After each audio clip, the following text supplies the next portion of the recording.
get it together. I'm really trying to get it together. I'm just like really drained.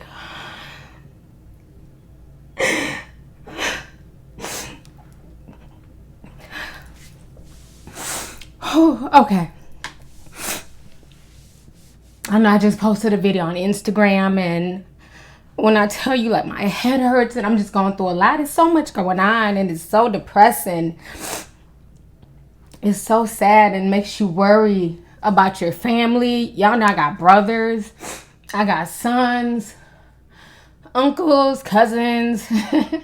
And on top of that, you know, so many male subscribers that I'm cool with that I look at as little brothers and big brothers and uncles, and it's just stressful. Just all the stuff that's going on. But let me get it together for this video. I'm sorry that I'm crying right now. It's just a lot. Okay. So last night, okay, let me calm down a bit.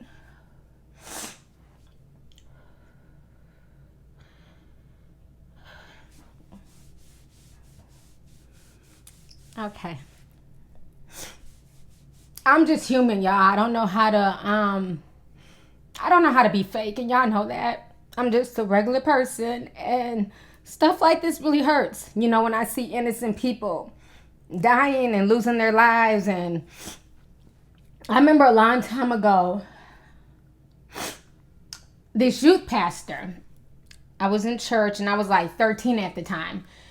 And a long time ago, he asked me, he said, if somebody dies in a whole nother state or a whole nother country, does it affect you? And me being, and you know, a 13-year-old kid, and you know, children are ignorant and all they know is really their environment, their school, their, you know, their immediate circle, their friends and their family. I said, no, it doesn't affect me. You know, as long as it's not one of my friends, you know, and I don't know them, I've never met them, what does it matter? And I'll never forget, the pastor told me, he said, it does affect you. Regardless if you don't know that person or not, it does affect you because you never know where you'll be in the future. You know, right now you're 13 and you're living in St. Paul, Minnesota, and you're going to Washington Junior High, and all you know is your little circle. But as you get older, you may travel, you may see different places and go to different, you know, states and, you know, different countries and things like that. And that person could have been a future friend of yours. That person could have been somebody that you were destined to meet, but their life was cut short. And I'll never forget him telling me that.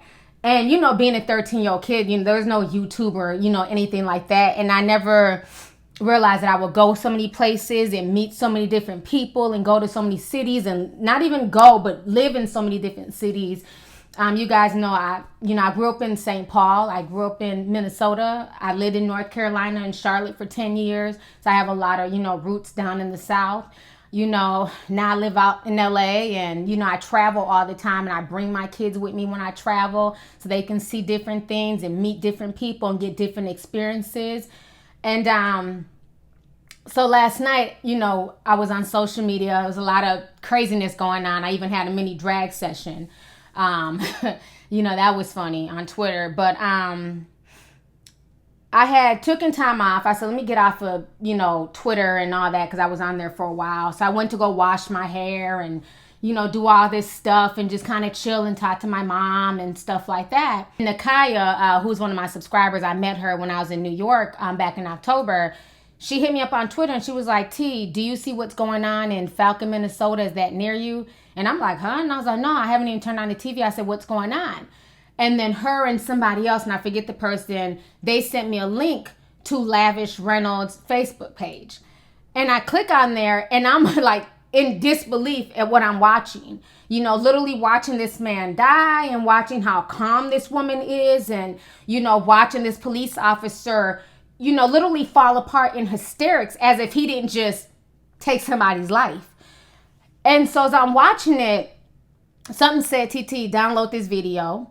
And I'm getting ready to comment, and I go to post my comment, and her whole Facebook page just disappears after I had posted the link and everything on Twitter. So I'm like, oh, okay, so Facebook is trying to silence this woman and trying to silence her truth.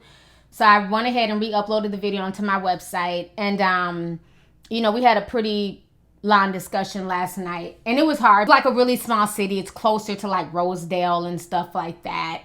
It's really close, like Rosedale Mall. I shop there all the time, in that area, in that vicinity. So I knew exactly where they were at, where it happened. And then come to find out, he worked for St. Paul Public Schools. I went to St. Paul Central. He went to St. Paul Central. I don't know if he went there the same exact year. I can't say that I really remember him, but a lot of my friends do know him. And, the whole situation just really hits home that it doesn't matter where you live in this country. People think, oh, I live in, middle America and nothing ever happens here. Doesn't matter. Things can happen to you no matter where you're at. You could be in a big city like New York or LA or, a smaller town like St. Paul, Minnesota. Things can happen. But I just find it just very, very sad, very, very overwhelming. And watching Diamond Reynolds talk today on the news, man, it was powerful. Seeing her talk, she had like a 20-minute gathering. She had just been let go and dropped off from the police, and she spoke so articulately through her tears and, just stated how she felt and really spoke highly of her boyfriend and of her 4-year-old child who was also in the car, who, thank God, did not get killed by a bullet, possibly ricocheting out of his body and hitting this child. If you guys have not watched the video of her talking for 20 minutes to the press that gathered in front of her home, it's on my website. You guys can check that out. All the links will be down below. I'm the woman who recorded the video. He pulled us over on the side of the road, asked for license and registration. As he was reaching for his license and registration, he told the officer that he was licensed to carry and had a bear arm. As he got back comfortable, the police took 4 or 5 shots into him for no reason. They took his life for no reason. They did this to my daughter, and they did it to me, and I want justice, and I want peace. I'm so sorry for you. I wanted to put it on Facebook and go viral so that the people could see. So that the people could see. I wanted the people to determine who was right and who was wrong. I want the people to be the testimonies here. All of us saw with our eyes. Only thing you guys didn't see is when he shot. And if I would have moved while that gun was out, he would have shot me. I'm expressing a view based on the information I have at this point. That's why, as Commissioner Doma said, a thorough, complete investigation is underway and needs to be completed, and all the facts need to be brought to light. I'm responding, just 18 hours after this terrible tragedy occurred, but it is a terrible tragedy, and my feelings about it and my sense of outrage for what occurred is very real, and that if that needs to be modified based on further information, I'll modify it. But at this point, this is how I assess it, and this is what I believe. I am one who always says that you should comply with police officers, especially as a man of color. That's when I'm stopped by a police officer, and I tell my kids the same officer, why are you stopping me? Yes, officer, or whatever. Now, I am an American. I shouldn't have to do that. I shouldn't have to be yes-sirring anybody, right? I'm a grown, you-know-what man. You don't have to say sir, but if he's giving you the but I do it because I want to stay alive. That's why I do it. I shouldn't have to. Now, my friends, my white counterparts, don't do that. They speak to police officers in a way that I would never I speak to them just like you do. Years do. And that is the reality of it. I have to do that because I want to stay alive. As accomplished, let me finish. As accomplished as I am, and a man of color on television who are recognizable to many people, I have to do that because I don't want to be shot and I don't want to be killed. And I am someone who is never in trouble. The only time I'm ever stopped is for something stupid, riding a skateboard on the sidewalk. That's the kind of crap I'm stopped for, not for anything else. Okay, and when that happens, yes, officer, how may I help you? I say the same thing. And I tell my kids to say the same thing. And that's what the guy in Minnesota, they said his mother said, she taught him the same thing, and he is dead today. See, here's the thing. And Don brings up a very good point with this. This notion that compliance and respectability can save someone's life in an encounter of police is not the reality for black men in this country. That is a problem. But I still say, and I know people will get upset, if an officer stops you, You do what he says. There's no disagreement there. And you do it. But I think you shouldn't have to, but in this environment, to stay alive, you should do that. There's no question that from a practical standpoint, I mentor young men in Brooklyn. I tell them the very same thing. We want you alive. We want you around. Right. So we need you to conduct yourself in a certain way when you're dealing with law enforcement, even though that should not be. Feel like black men dying on video at the hands of the police has started to be a national, it actually, you could book primetime TV for it. It's actually starting to happen so much. Now, this is what I'm curious about. Philando Castile was a young man who was in Minnesota, Falcon Heights, Minnesota, driving with his girlfriend. Police pull him over. He says, I have a gun and I have a permit. The officer asks for his ID. He goes to comply and still gets shot. So you have a guy who is legally licensed to carry a gun. He has a permit, and by all accounts, it was legal for him to have the gun. Where are the NRA? Where is the NRA? Where are the gun rights advocates? You know, the people who protect people's Second Amendment rights, because this was a right he had. So you can still be right and have your rights and still die. And the silence of the gun advocates and because a white man with a gun is a patriot, a black man with a gun is a thug. Every parent I know. My biggest fear, my son who's a millennial, and you know, they don't have jobs, so they obviously have to live with me. But I don't even go to sleep till my children come home my grown children come home at night. I keep my clothes on, and my wife will tell you, I keep my clothes on in case my children need me in the middle of the day. Or in the middle of the night. And I just do not understand. We love our children, we love our parents, our mothers, our fathers. They are brutalized, and nobody says anything. It's too much. It's too much. Philando Castile's parents also, well, his mother and his uncle also went on to CNN this morning, and they also spoke. You know, this video was probably one of the most disturbing videos I've watched in a long time. You know, and I can say that I'm pretty desensitized to a lot of stuff just because I'm a vlogger and I get sent crap all day long. But this was very hard to stomach. And the fact that this woman held her composure and was still calling this man sir and was still being respectful even after he basically, you know, killed her boyfriend was just amazing to me. And the fact that, you know, these police officers are paid to serve and protect. Police are held to a higher standard than regular civilians. There's certain things that we expect of the police. There's certain conduct that we expect of the police. Not only did this policeman kill this man in cold blood after he asked him to show him his permit and his driver's license, he quickly shot him. He also made no attempt to render any type of help. The same thing happened in South Carolina a few years ago when the police officer asked the man to pull out his driver's license, and I forget his name. It's eluding me right now. He went to go grab it, and the police officer shot him. It's like, what the hell? Even when we comply and we're doing what you ask of us, you're still so nervous and trigger happy that you're ready to shoot at any point in time. Can I see your license, please?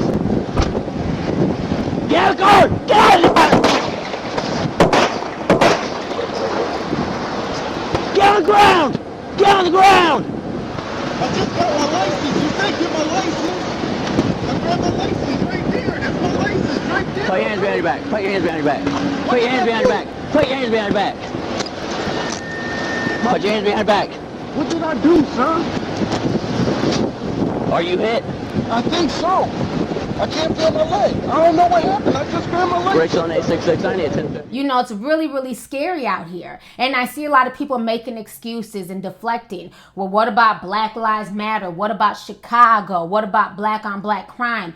Yes, we understand that. If you guys know me, you guys know my channel, I've addressed that time and time again, but those are two different issues, okay? And we need to stop blending them into one issue. At the end of the day, this is a police issue, and that it needs to be handled as a police issue. Do not mix black on black crime with police officers not handling their business and not being professional at all times. And I know for a fact that that woman would not have been there to record everything. They would have lied. They would have destroyed evidence. They would have played it off. They would have said he was reaching for something, even though he wasn't. You know, we saw the same situation with the Walter Scott case when the police officer claimed that Walter Scott was, you know, trying to reach for a gun, and he was literally running from the officer, and they shot him in the back, and then he went there and he planted a gun on him.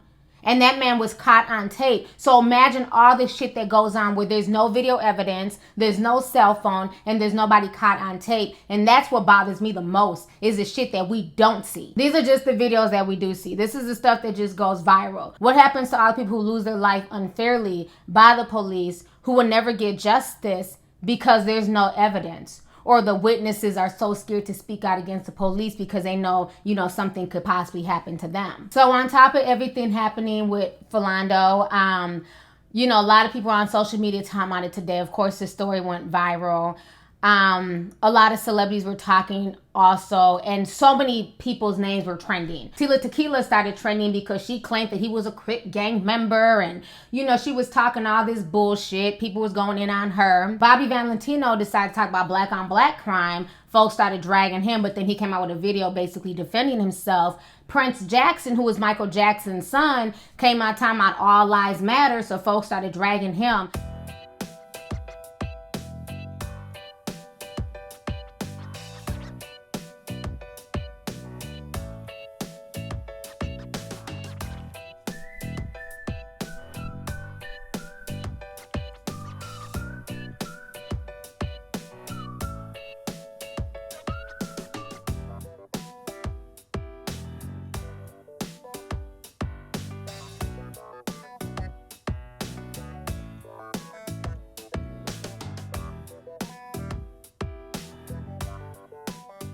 Michael Jackson's eldest son speaks out amid the recent police shootings in America. The 19-year-old took to social media on Thursday, sharing a series of MJ-inspired tweets about taking steps to make the world safer. Quote, "Everyone needs to look in the mirror and start the change there, because it's not just black lives that matter, it's all lives. Hashtag all lives matter. Hashtag man in the mirror."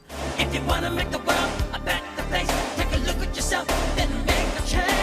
The Twitterverse quickly slammed MJ's son, and he later cleared up his previous statement, writing, quote, "If there's some confusion, let me correct myself. Black lives do matter and unfortunately are being wrongfully executed." The shooting death of Alton Sterling in Louisiana seemed to resonate with Prince, who lost his dad, the late King of Pop, in 2009. Quote, "Why just protect only one race? I honestly cried when I saw Alton Sterling's son cry, because I know what it's like to have a father taken." It's just been a mess on social media, and I know a lot of people are very emotional, as am I, and a lot of people are upset, but we should not turn these situations into hate situations or into situations where we take to basically defame the victim or make them, out to be the bad guy. At the end of the day, I don't care if this man was in a gang, which he was not. He was a hardworking man. They're in St. Paul Public Schools at J.J. Hill Schools, where my little brothers went to elementary. He was a cook there. He was one of the head supervisors. He cooked meals for the children and stuff like that. Even if he was a gang member, even if Alton had a police record, at the end of the day, it does not justify killing them in cold blood, okay? Because last time I checked, Dylan Roof went into a church and murdered innocent people, and he was still captured alive. Nobody accidentally shot Dylan Roof. So that's all I'm saying. Even if these people were criminally complacent or were doing something wrong, it does not justify their life being snuffed out in the manner in which it was snuffed out. So for Tila to try and condemn this black man, but say nothing to the Asian man who took his life, Tila, your ass needs to have a tall glass of shut the fuck up. Real talk. I'm just so tired of people constantly deflecting whenever it comes to black folks. As soon as something happens with black people, all of a sudden here come the criminal records, here come the mug shots, here comes this and that. And I also find it funny that, all day Tommy Loren and Stacey Dash were quiet about this, but then Tommy Loren did her final thought. And in her final thought, she went in on Alton Sterling, but didn't say anything about the police officers who took his life. But that's what I expect from people like Tila and Tommy Loren and Stacey Dash. The whole situation is just crazy. It was uncalled for, and I'm really sorry that this man lost his life. This little girl lost a good role model. This woman lost her boyfriend. The whole situation is just heartbreaking. So anyways, y'all, let's go ahead and get the discussion popping. Go ahead and leave a comment. Let me know your thoughts on this entire situation concerning Philando Castile. How did you feel when you guys watched the video? How did you feel about Diamond Reynolds' speech that she gave to the media? And then what do you guys think about what his family had to to say about the situation as well. If you guys have not seen the video, make sure you guys click the link down below. So go ahead and leave a comment. All right. Deuces. Hey you guys, it's your girl T. Make sure to subscribe, like, and share my videos. You can also visit lovelyti.com to purchase any merchandise. Also, don't forget to click the boxes down below to watch any of my previous videos. Talk to y'all later. Deuces.